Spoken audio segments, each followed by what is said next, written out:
mga kasari, so ayan, ngayon nga magre-repack na naman ako dito ng aking tinitindang harina dito sa aking tindahan mga kasari. 1 kilong harina nga ang binili ko dito at nire-repack ko nito na tigli 5 piso ang binta ko dito mga kasari. Tapos ang gamit ko namang plastic dito ay 4x8 balis pagtatakal nito o pagre-repack ng aking tinitindang harina na tigli 5 piso mga kasari. 5 kutsara o 5 takal yung nilalagay ko dito sa isang plastic. Tapos yung tubo ko naman dito ay 2 balot lang. Siyempre meron ako dito na 10 piso sa 1 kilo na aking tinitindang harina. Hindi na nga niya masama ang kasari dahil dagdag kita din dito sa aking tindahan kahit nga maliit lang yung ating tutubuin. Ang importante na uubos yung ating mga paninda. Hindi ko nga dinamihan ito pagre-repack o pagbili ng mga harina mga kasari dahil sa katagalan nga hindi nga ito mabinta ay nagkaroon nga ito ng bukbok o magkaroon ng uod. Pagkatapos ko nga mag-repack ng harina, syempre dito naman ako sa cornstarch mga kasari. Bali 1 kilo din to ang aking binili sa cornstarch mga kasari. Mas mahal nga ito kaysa harina. Pero ang gamit ko dito ng plastic, ganun pa rin mga kasari, 4x8. At ang binta ko rin dito sa cornstarch ay 5 piso rin. Ganun din po ang ginalagay ko dito sa aking kutsara. 5 takal din ang pagtakal at paglagay dito sa plastic na aking nire-repack. Ang tubo ko dito sa cornstarch mga kasari, ganun din dun sa harina. 2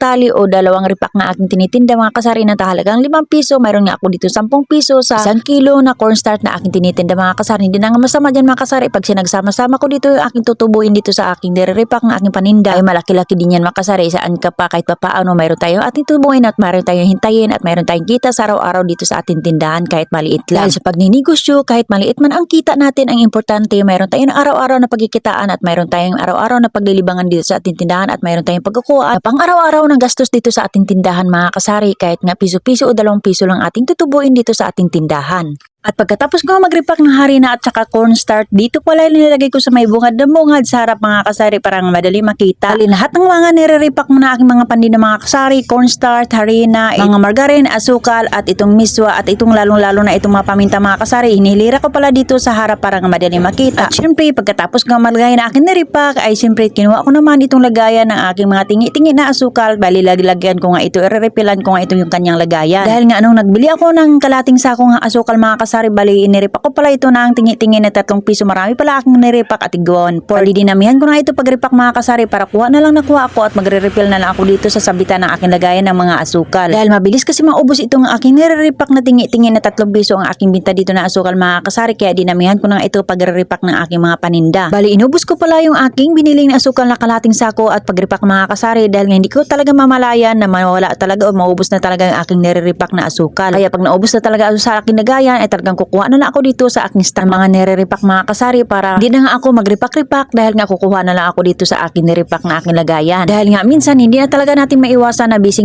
tayo at hindi natin malayan na naubos na ating mga paninda lalong-lalo na ito sa pag-repack mga kasari. Kaya mas maganda talaga na mag-repack ka na marami para mayroon ka talagang makukuha o madudukot pag may bumibili.